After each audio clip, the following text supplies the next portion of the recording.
வணக்கம். இன்றைக்கி நம்ம ஹெல்த்தியான கம்பில் ரவா லட்டு செய்யலாங்க. எப்போயுமே நம்ம ரவையில் தான் ரவா லட்டு செய்வோம், பைத்தம்பருப்புலாம் செஞ்சுருக்கோம். ஆனால் இன்றைக்கி நான் கம்பில் எப்படி செய்யறதுன்றதை பார்க்கலாம். அதுக்கு ஃபஸ்ட்டு நம்ம கம்பை ஒரு ஒரு ஆவி விட்டு வேக வச்சு காய வச்சிடணும். இப்போ பாருங்கள், ஃபஸ்ட்டு நம்ம ஒரு அடுப்பத்தை வச்சுட்டு வானலில் வச்சிடலாம். அதுக்கு முன்னே கம்பு வேக வச்சு காய வச்சுருக்கேன். ஒரு ஆவி விட்டு நல்லா பொங்க வெந்ததுக்கப்புறம் இது காய வச்ச கம்பு, இதை தான் நம்ம வறுக்க போகிறோம். நம்ம பச்சை கம்பை வறுத்தோம்னா நம்மளுக்கு ரவா லட்டு செய்ய பிடிக்க வராது. அதனால் வேக வச்சுட்டு அதை ஒரு இது காய வச்சுட்டு தான் வறுக்கணும்.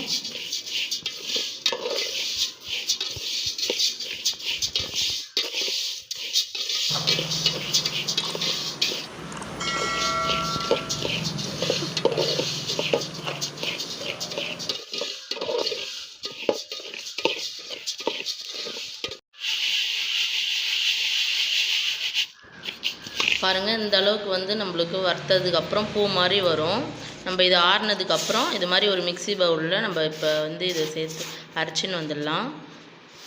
நல்லா ஆற விட்டுட்டு அரைக்கணும். நீங்கள் குக்கரில் சேர்த்து இருந்தால் கூட ஒரு விசில் விட்டுட்டு எடுத்து இந்த வெயிலில் காய போட்டுட்டு அதுக்கப்புறமேட்டு இது மாதிரி வறுத்துட்டு நம்ம மிக்சியில் அரைச்சிக்கலாம். அரைச்சதுக்கப்புறம் பாருங்கள், நொய் நம்மளுக்கு ரொம்ப பவுட்ராக்கக்கூடாது. அதிலே தெரியும் நம்மளுக்கு ரவை மாதிரி கம்பு மாவு கொஞ்சம் நொய் கொஞ்சமாக வரும்.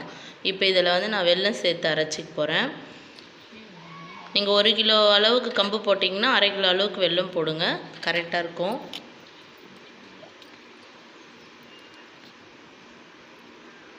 இப்போ இதை எடுத்து போய் நம்ம அரைச்சின்னு வந்துடலாம். நெய், முந்திரி, திராட்சை நம்ம ரெடி பண்ணி வச்சுக்கலாம். இது ஏலக்காய் பவுட்ரு. நம்ம வெல்லம் போட்டு கம்பு அரைச்சின்னு வந்தோம் இல்லையா, அதில் நான் 1 ஸ்பூன் ஏலக்காய் பவுட்ரு போட்டுக்கிறேன்.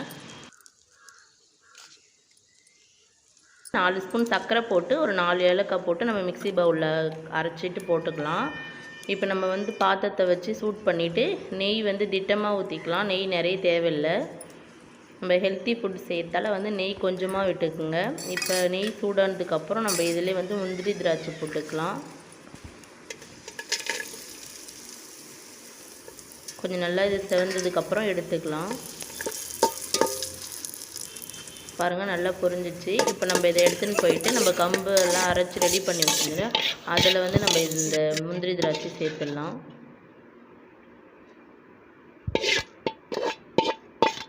இந்த நெய்யும் அதிலே நம்ம ஊற்றிடலாம்.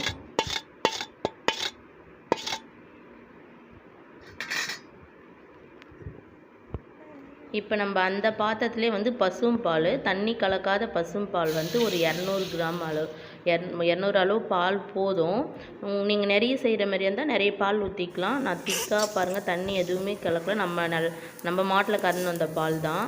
அதை நம்ம ஒரு 2 கொதி நல்லா கொதிக்கிட்டோம். பால் நம்மளுக்கு டிஷ்ஷுக்கு எவ்வளோ தேவையோ அந்த அளவுக்கு பால் காய வச்சுக்கலாம். உங்களுக்கு அளவு தெரியலனா கொஞ்சம் கொஞ்சமாக கூட சேர்த்து இந்த மாதிரி நம்ம அது எல்லாத்தையும் மிக்ஸ் பண்ணிவிட்டு அதுக்கப்புறம் கொஞ்சம் கொஞ்சமாக அந்த பாலில் நம்ம கலந்து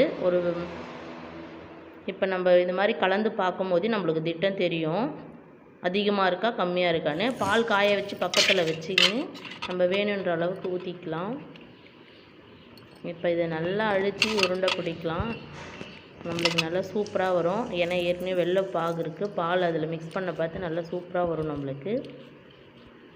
இது மாதிரி நம்ம உருண்டை பிடிச்சி எல்லாத்தையும் அப்படியே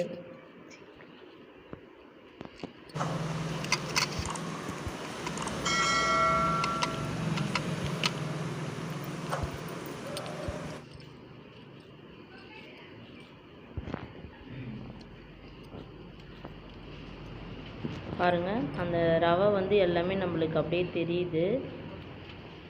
நல்ல சூப்பரான டேஸ்டான ஹெல்த்தான கம்பு ரவா லட்டு நம்மளுக்கு ரெடி ஆகின்னு இருக்குது. இப்போ இதை நம்ம எல்லாத்தையும் உருட்டி வச்சுட்டு நான் அதுக்கப்புறம் காட்டுறேன் உங்களுக்கு.